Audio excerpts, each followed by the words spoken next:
Good morning everyone. Myself Dr. Sahaya Ruban, Professor and Head, Department of Civil Engineering, Rohini College of Engineering and Technology, Kanyakumari, Tamil Nadu. Today we will see about the connection in steel structures.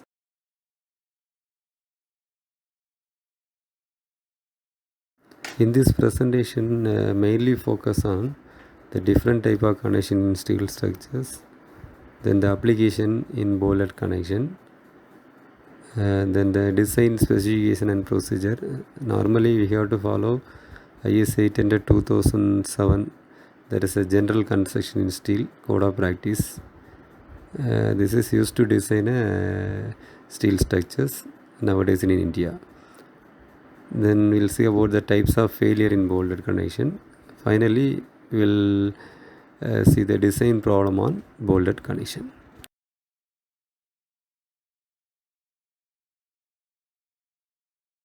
Normally the steel sections are having a standard length as per standard dimension we have to manufacture due to the transportation and handling restriction.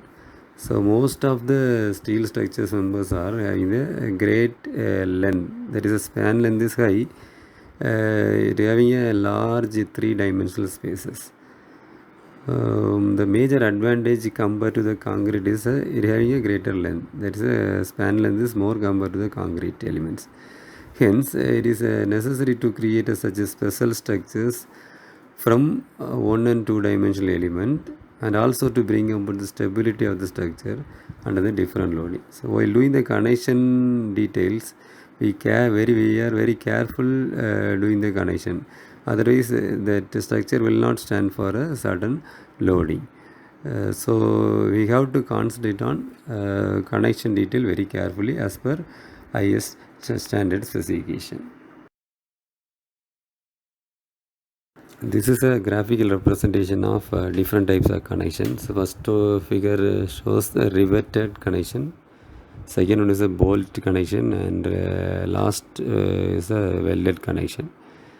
In practice, we are using the bolted as well as welded connection frequently compared to the rivet connection. Based on the loading condition, based on the requirement, we have to use the bolt as well as the welded connection.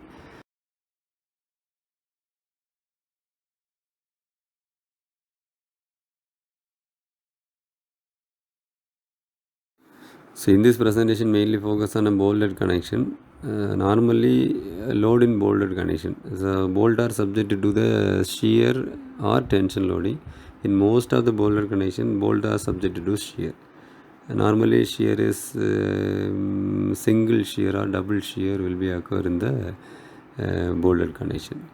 The figure clearly shows that the tension, how the tension load is act on the member. The second one is shows that shear load act on the member. Bolt may fail in shear as well as tension also. So we can calculate the shear strength and tensile strength of the member.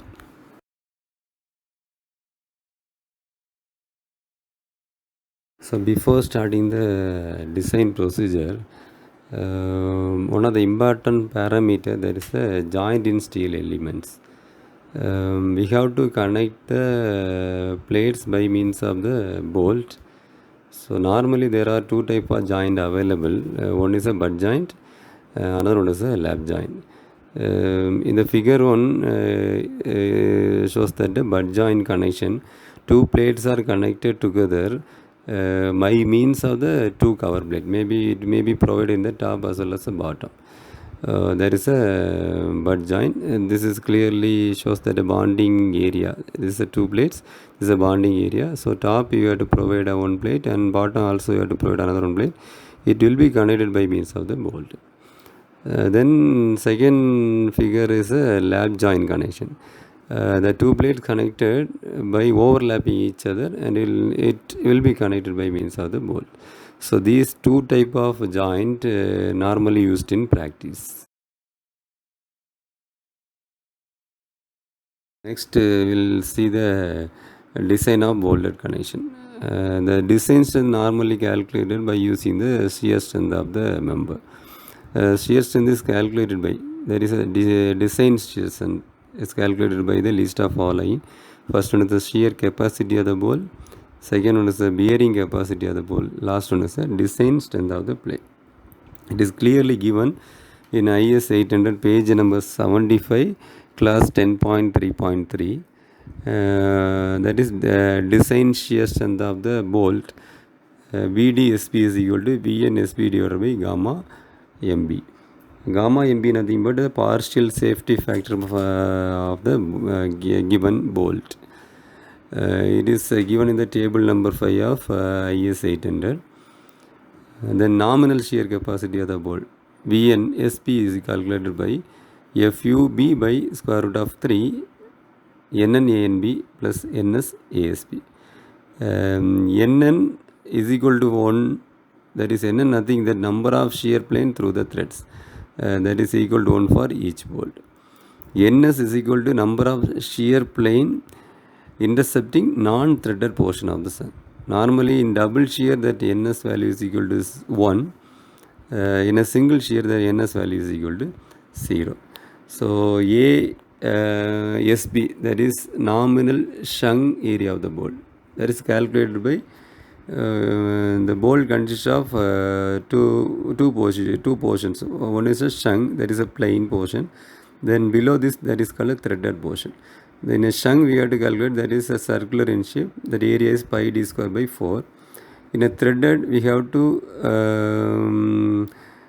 actually that area is reduced, so that the value is given by 0.78 pi d square by 4. So based on that we have to calculate the value, that is a design capacity of the bearing bolt VDSP.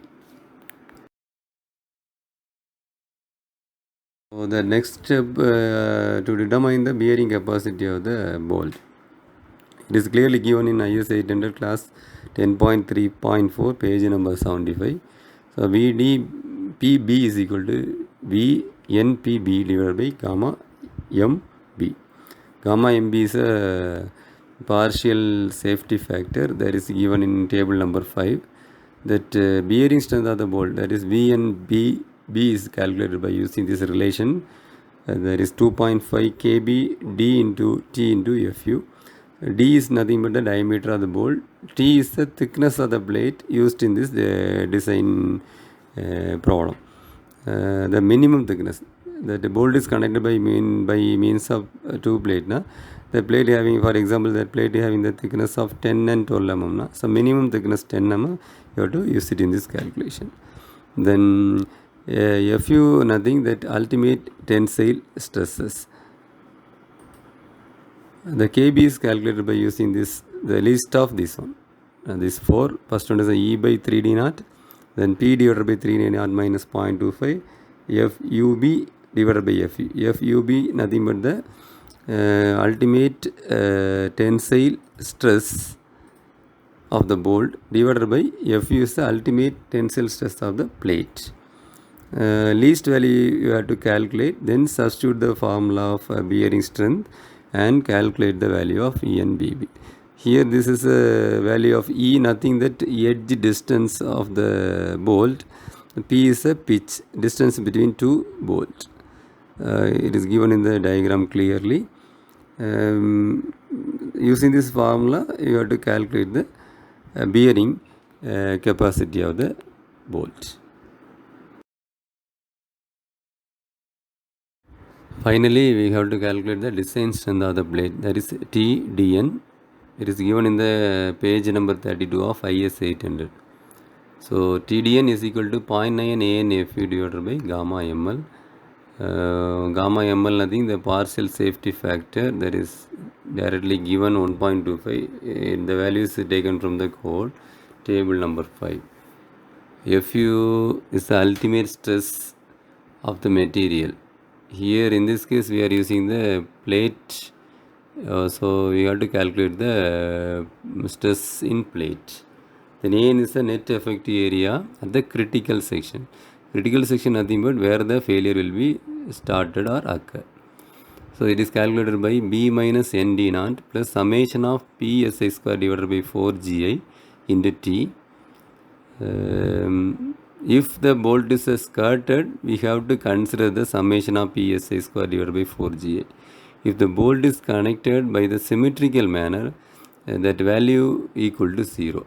So the AN value is equal to B minus N D naught into T. Majority of the cases, bolt is connected by in a symmetrical manner. So B already discussed the width of the plate. T is the thickness of the thinner plate. Then D naught is the diameter of the bolt hole. The values selected or collect from the codal provision. N is the number of bolt. So from you have to calculate the design strength of the plate. The design strength you have to calculate by means of design strength of the bolt in shear, design strength of the bolt in bearing, then design strength of the bolt in plates. So least value you should take for a design consideration.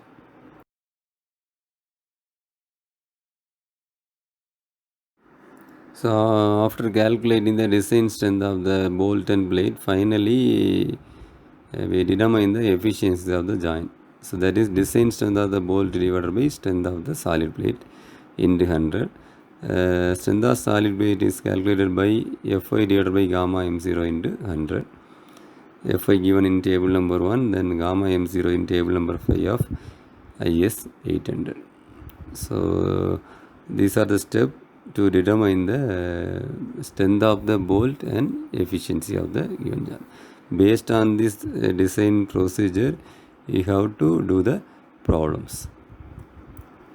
Thank you.